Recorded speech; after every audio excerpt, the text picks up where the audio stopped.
Okay, so this short video, I just want to briefly run you through a couple of features on the course homepage, just so you know how to access and feel more familiar with this online environment. So there's a couple things, my page might look slightly different than yours just because I'm the instructor. I have access to change things and edit the page. But a couple of features that I would just want to draw your attention to is the course email.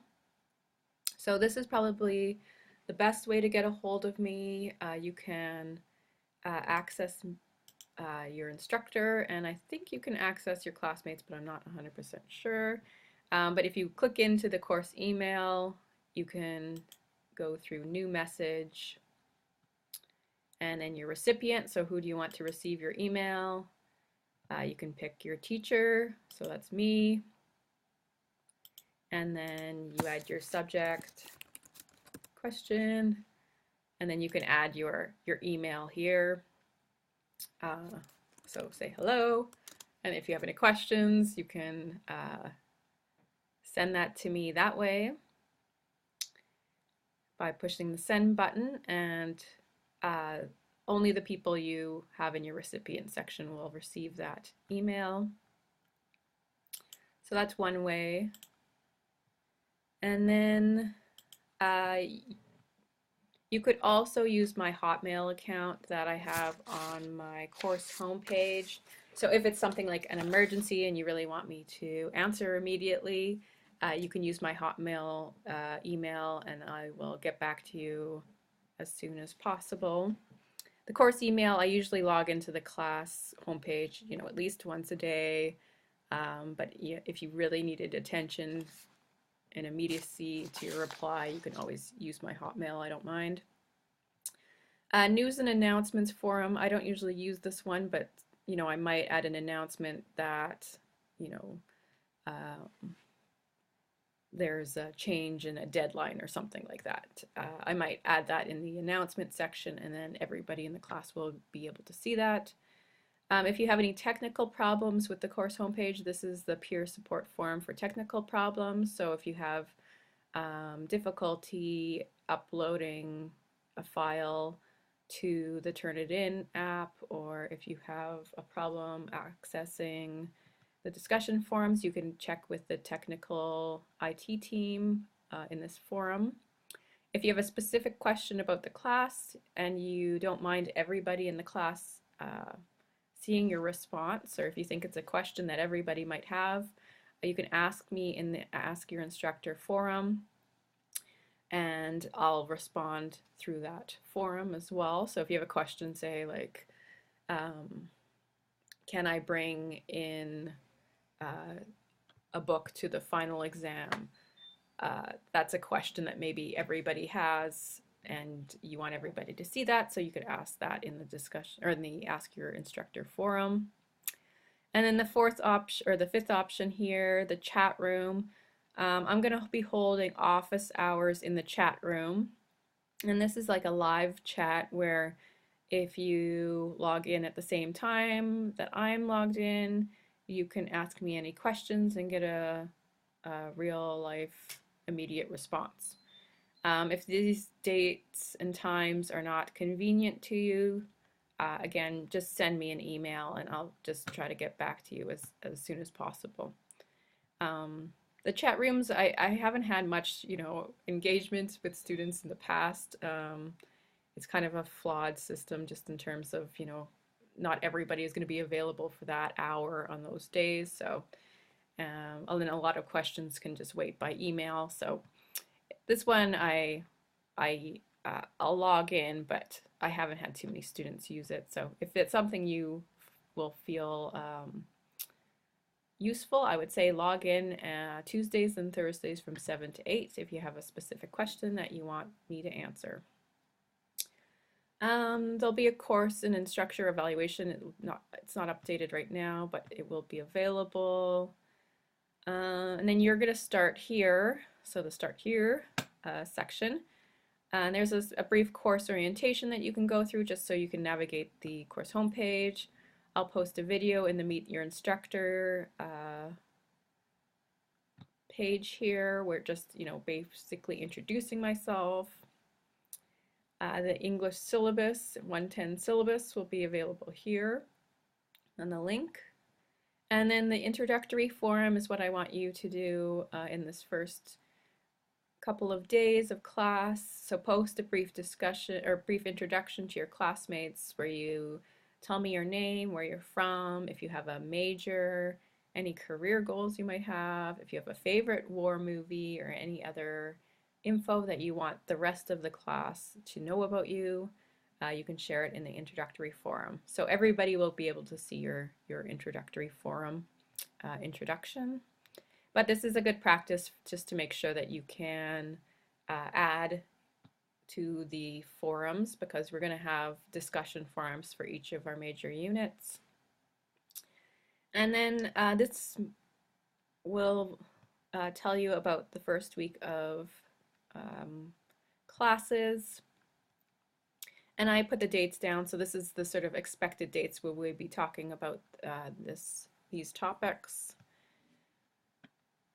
So I might add instructions. I haven't decided yet, that's why it's kind of invisible.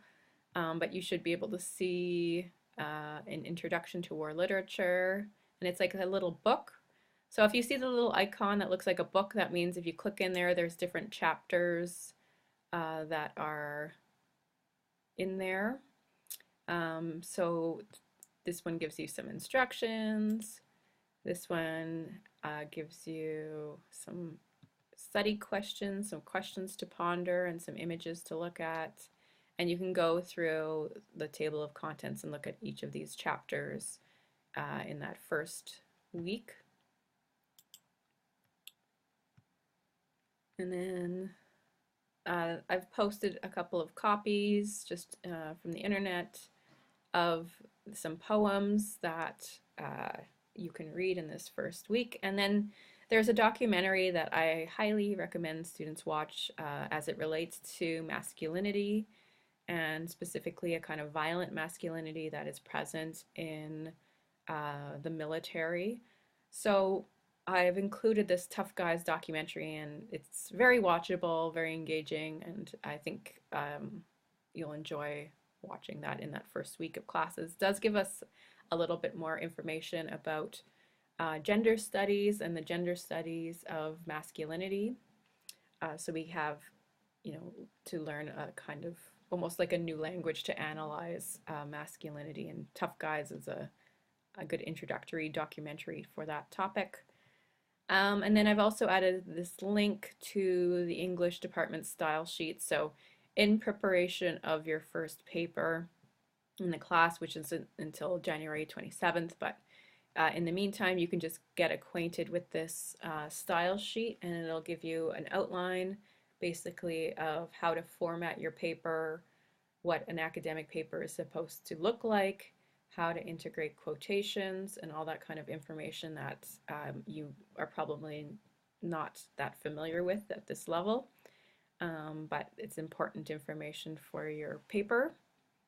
And then eventually you'll see units that will become visible to you. This one's hidden right now, and I have to make sure it's unhidden when that time comes.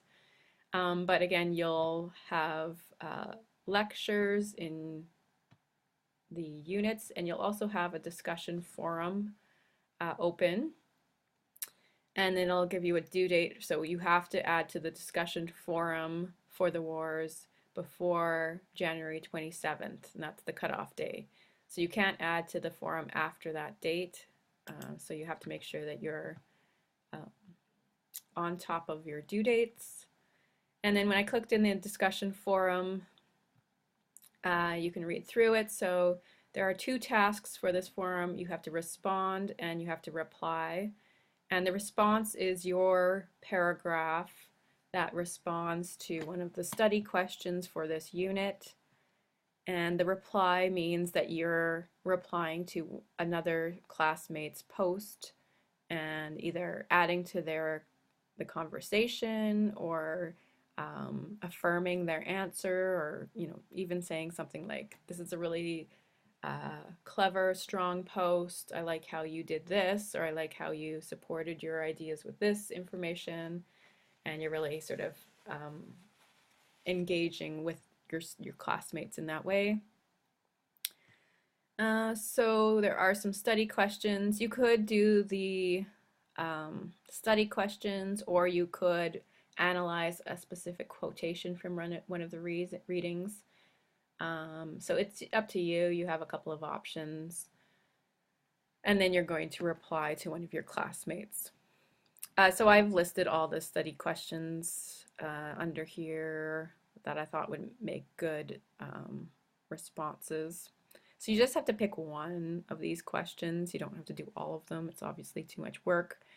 And I only expect your response to be a paragraph long.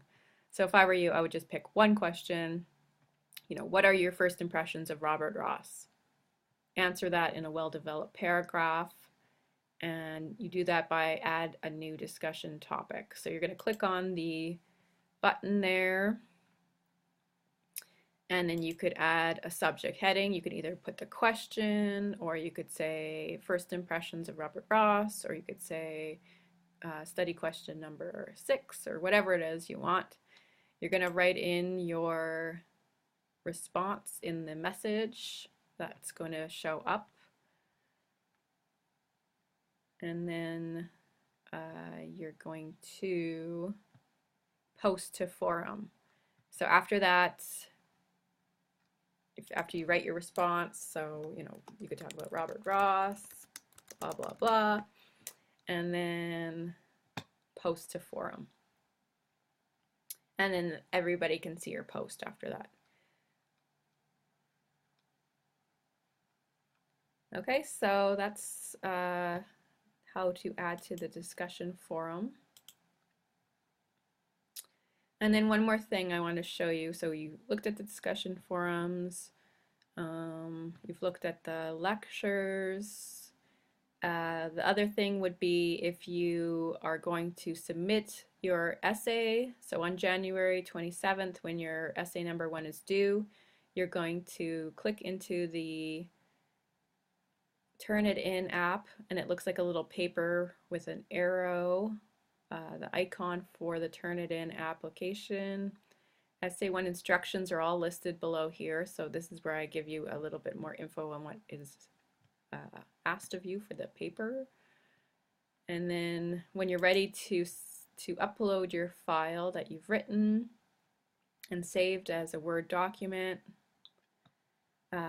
it will allow you to upload. So you'll see your name under the first name, last name down here.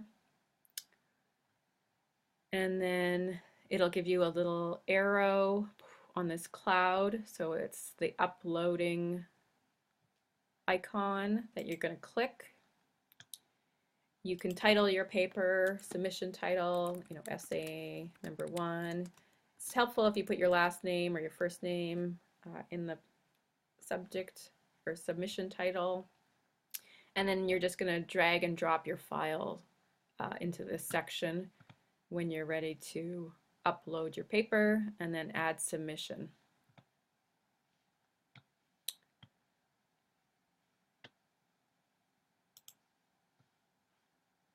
And then once you do that, it should give you a little similarity reading here. So the similarity reading just is an originality report, it's called. So the originality report happens for everybody's paper, and it compares your paper to other papers that are available online. So it checks whether it's plagiarized or not.